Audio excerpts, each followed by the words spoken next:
این برادران عزیز و گرامی، حقیقتا این ماه مولود است. اگر هر کدامون که امکانیت داشته باشید با شرطی به هم مقدارت که خلقمون یک پیاله چای کنیم، یک برادر اهل علم بیاریم، یک تاریخ پیامبرمون، یا حیات پیامبرمون، سنت های پیامبرمون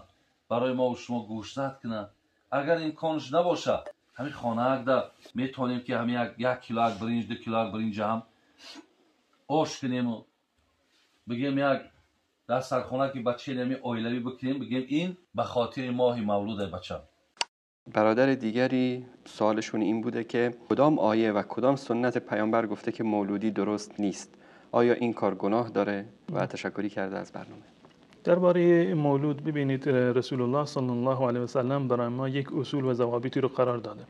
به صورت کلی ما معتقد هستیم که دین مبین اسلام یک دین کاملی هست و هیچ گونه نقصی و کمبودی در دین ما وجود ندارد و کاملترین دیانت و کاملترین دینداری رسول الله صلی الله علیه و سلم بوده و بعد از ایشان اصحاب بزرگوارشون و اهل بیتشون و تمام اعمالی رو که به عنوان یک کار خیر در شریعت اسلامی اصلی دارن، این باید اصلش بر بگردد به رسول الله صلی الله علیه و سلم یا این که اصحاب بزرگوارش این کار را انجام داده باشند. درباره مولودی ما نه از خود رسول الله صلی الله علیه و سلم ثابت شده که مولودی گرفته باشند، برای ولادت خودشون در واقع جشن گرفته باشند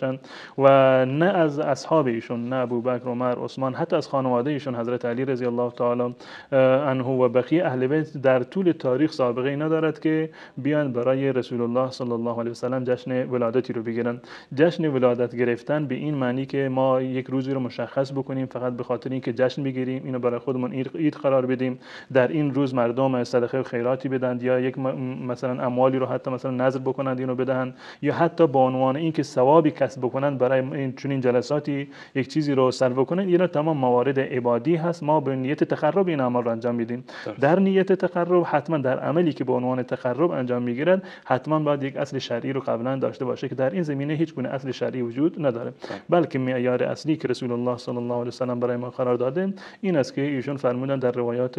متعددی که هر امری که وجود داشته باشد که در اون لیس علیه امرنا فهو رد، من احدث فی امرنا هذا ما لیس علیه امرنا فهو رد. هر کسی که در این دین ما یک امری را ایجاد بکند که امر ما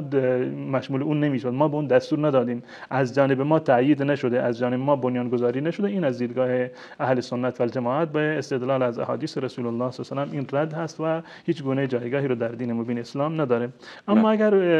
منظور از مولودی این باشه که به طور مثال خطیب جمعه امروز مثلا ولادت رسول الله صلی الله علیه و سلم است، این خطبهش رو اختصاص داده برای بیان جایگاه رسول الله، برای بیان سیرت رسول الله صلی الله علیه و سلم، در این اندازه اشکالی ندارد. اما اینکه تجمعی صورت بگیرد و مردم دعوت بشوند و سروده هایی رو مثلا که میخوانند احیانا سروده های شرک‌آمیزی هست و اعمال دیگری که در این روزها انجام میگیرند، این تمام بدعت و ناجایز.